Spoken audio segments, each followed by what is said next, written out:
Hey everybody, we have a great show for you today. We have Gene Hoskins with us to tell us about his new project and what he has going on in ministry. If you have not heard Gene Hoskins sing, you definitely want to look him up. The guy's a vocal beast, and aside from his vocal ability, he's just a good dude that loves God. Gene Hoskins, everybody. Gene Hoskins. I'm finally here, man. I'm excited to be a part of your podcast, which I know is doing big things and will do bigger things, man. So tell me what you got going on, man. What don't I have going on? I'm really, really excited after years of determining if I wanted to do it. Mm-hmm. And then finally in the last year, I felt the go-ahead to release my own music after having traveled with a few artists and helping contribute to a group I was a part of and a compilation project, Power and Unity, which I'm really, really sure you're very, very familiar with. I heard that's a good project, actually. I bet you would say it was a good project. Yeah. I feel like I finally felt the release to do my own. So I'm actually in 2 days I will be releasing my first, I guess, musical baby, my first presentation to the world. I'm throwing my hat in the ring as a gospel artist, and it's entitled The Undefeated EP. The Undefeated EP. I like it. Yeah, I like it. And I'll explain what that means later. Because I'm really, really intentional about titles and presentation of the art of the gospel. So I have that. I am doing some things with mental health and music. God really gave me this really cool idea. So come May, I'm going to integrate music, mental health, and healing. And then just still traveling with some artists. And I'm still working. And secularly, I'm a psychologist. So I am managing and doing therapy and assessments and testing. So I'm having to balance a lot. I got you. Yeah, and I'm still involved in my church as the praise and worship leader and a leader in the church. So, sound like you're busy, man. I mean, is that another word to describe something greater than what busy is? Yeah, I don't know. It's not. But so for right now, I'll say I am busy. But if you can find another term, then that will be it.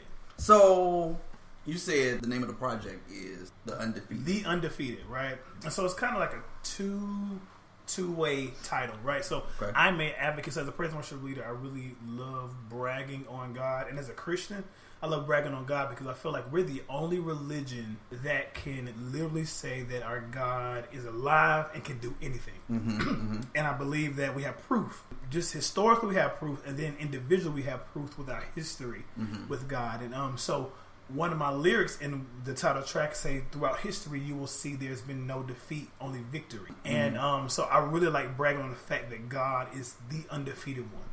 His track record is perfect, everything he does is perfect. But by us being connected to him, we are also the undefeated. And so there's nothing that can come to us that we don't have the victory to conquer. So it's the Undefeated EP, as in we're bragging on who God is, we're also coming into the knowledge of who we are through God and our history with him. I like it. Yeah. I like it. You put it together. Yeah. I like it. But because I'm really, really intentional about titles. So when people say, The Undefeated, like explain, I say, I got you. This is what it means. You know. So I have a Undefeated interlude, a prelude. I have these songs, and then I have a song called Jesus We Love You that I'm really, really excited about because I didn't write this one. I actually got it from Bethel Music. I heard it about 3 years ago from another church, and when I heard it, it moved me. And I introduced it to my praise team, and my church loved it. And I said, if I ever record something, this will be on there because the song moved me so, and the song just means so much to me. Yeah. And so I actually reached out to Bethel, and I reached out to the writers. And one of them actually heard a snippet of it, and he sent me emojis crying. So I felt like that was pretty good. Thank you, Bethel, for allowing me to re-record it, and I'm releasing that as well. And I actually added my own little end to it. The end I actually came up with at a First Friday about 2 years ago. So I actually recorded that part. Cool. The Undefeated prelude. Tell me about it. Let's set it up. Yeah, I wanted to do something. I am a fan of interludes historically, like in R&B. And we don't really have them in gospel, but in R&B I always love how the interlude always kind of made a project cohesive. And because the Undefeated title track is kind of different from what people know me to be, I needed something lyrically and sonically that would kind of segue into that introduction to that sound. And so I came up with a prelude with my producer Philip Bryant, and it's just really simple. It's about 1 minute and 50 seconds, and it's really me bragging on God. Family just can't do, for he has the victory over your enemy, whether big or small. God can conquer all, triumph over evil, never let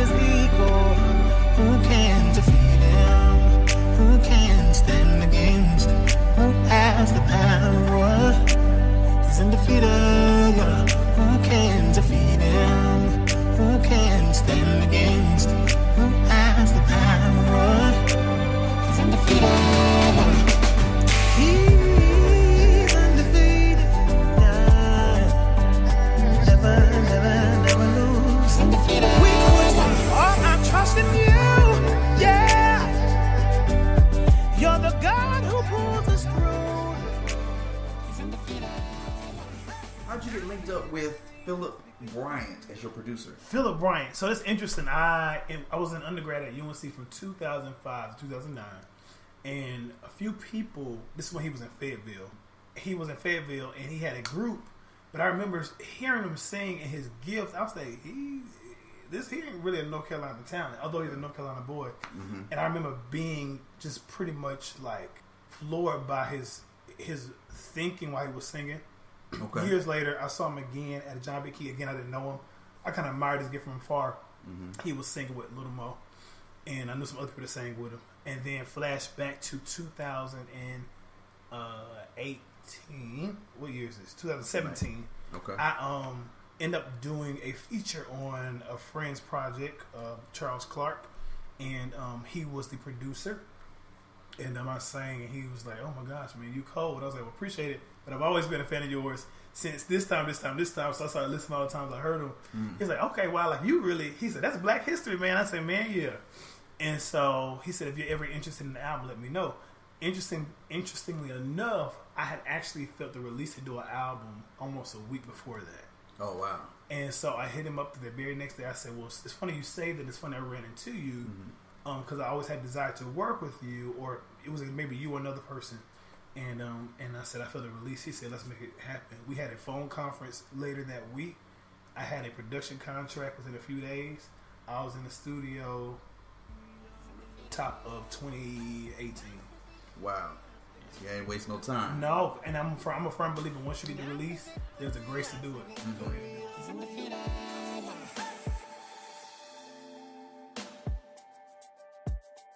I usually write in the shower or in the bathroom. Now in the car. Lately, it's been a little bit everywhere. Church. Okay. But this one came to me one morning in the shower, kind of doing my time with just like prayer, just kind of, spending time with God. And this little line came out. I thought it was going to be a worship song, but it says, "There's no one that can beat him." Something like that. I thought it was going to be a worship, like. Okay. Mm-hmm. And when Phil heard it, was like, well, it could be worship, but I want people to see you for something else. And so he kind of put a little 808 to it. Hey, this is Lauren with G Flat Entertainment, and you are listening to Journey Conversations. But I want to say that when I did this project, I said, God, I want to be sure that the market already feels saturated, that I want to be sure that when I present music, it's authentic and it's me. I don't want to create for the sake of creating to sound like other people. So however you give the song, in whatever manner, I will then record it and give it out. Even if it don't make sense together, I'll find a way to release it. And so I got a lot of different styles on this project, so I'm going to split them all into different mini projects. Mm-hmm. This is the first one. Do I believe in songs for church people on here? Absolutely. Can you sing all these songs in church? No. But the focus of this particular one is to attract those who are not necessarily in church and give something for those people in church, something to listen to Monday through Saturday. Gotcha. In the car. In the car, after church, at a cookout. You don't feel guilty because they ain't no cussing. It's called Undefeated. It's another obstacle that you're standing against. You wanna fight it, but you don't know where to begin. It's just another attack to throw your focus off track. You can't do it by yourself, so you look up for some help. You know you better fight it, but it's already done. You just show up to the battle and see it already won. Your God remains undefeated. There's no one that can beat it. He is the one we believe in. His reputation precedes him. He just can't lose. He fights for you. Where do you serve at? Where are you doing praise and worship at? So I've been at the River Church in Durham for about 6.5, almost 7 years. I love the church. I love the church. I'm loyal by nature. And I really believe that I cannot afford to just go and leave places without God saying yes or no. I cannot afford no mess ups. I can afford no mistakes on my behalf. I don't need no unnecessary testimony. I get it. So, right now, I've been there, guys, and I said, move yet. God has really showed me through serving and being consistent to your word. He has elevated me because all the places I've been going with artists and people seeing me has been because I was in place serving. That's a message all by itself. Yeah, and I'm a firm. I tell people I'm not getting paid 1 red cent from being a praise and worship leader there. Because you should get paid. I say, me and God have something else set up. And so all these artists that God has afforded me to work with and travel the world with, and people notice me, is because I was at church serving when they came to visit. Tell me about your relationship with your pastor, because I've seen you in different settings at the River. I've been at your Worshipers Exchange. That you're very familiar with as well. Absolutely, okay. absolutely. Okay. See, we get on the podcast and we try to act brand new. No, y'all, he actually is like a co-owner of that. So, but it's a wonderful event. A gathering of worshipers who are just really wanting to seek God for real. Tell me about y'all's relationship. He is, man, my pastor's a model man when it comes to just marriage and integrity and just being well-rounded. And I'm not saying nobody's a perfect man, but I've learned so much from him just following him. A man of wisdom, a man of connection, but he doesn't really brag about it. You don't know who he knows, so you're out with him. We're good because I think it's a level of trust. Okay. He trusts that, to be honest, my pastor's not really involved in the music ministry. Like, he may say what he wants to hear, but his hand's not really in it. He really trusted us to help grow it. Okay. And when he saw the proof of it, then, then again, but if he says, I want to hear this, we're going to respect it because it's his house and his vision. But it's a level of trust there, and he really respect the fact that I could maybe be on the road. I could maybe be in California Saturday night, fly in early Sunday morning, and come to the church with my bags, put them in the back room, and get on stage. Or I could travel all night driving, get in at 6, 7 a.m. in the morning, sleep 2 hours, then go to church. I think he respects that. Or respects the fact that I never abused the house or his people. I ain't sleep with people in the church. Right. I ain't trying to take people. You know what I'm saying? I'm not using it as a platform for growth. So I think because of that, we've always been really, really cool. And I'm going to tell you why I really love your pastor. Not necessarily because I've met him, but we've not had extensive conversations. But I love him because I see the fruit. Right. I see how you've grown. Because you're my brother. I've known you since I was you was in high school. Yep, 17, 18. And you're much older now. 31, 32 in May. Amen.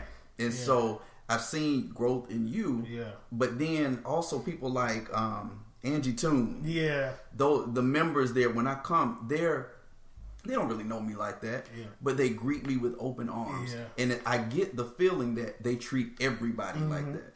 And so it speaks volumes about, how he is as a leader. Yeah. What he's preaching about. What he's showing by example. Right. Absolutely. You've been at First Friday Praise Fest, which was a musical, still is a ongoing musical in Charlotte. That for years. I've been there for on and off for years. My first major platform as a solo artist was about 2011, where I shared that stage with Miranda Curtis, who is now 8-time Stellar Award nominee. Right. Travis Green, who is a Stellar Award winner, Grammy nominated. We all was on that platform together. Yeah, that's amazing. Crazy. That's amazing. So, and that's crazy. I'm now only finally starting to do a project. Yeah. It's God's timing. It's God's timing. It's God's timing. I'm excited about what He's going to do, even if it's not recognition like that. My thing is, if it's souls, if it's like, if it's making a difference. Like, I mean, who said we all want that? People actually don't want that. But if we don't get it.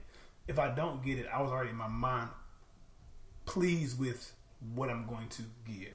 You would come to First Friday and your worship was contagious. Tell me about your worship, and then we're going to go into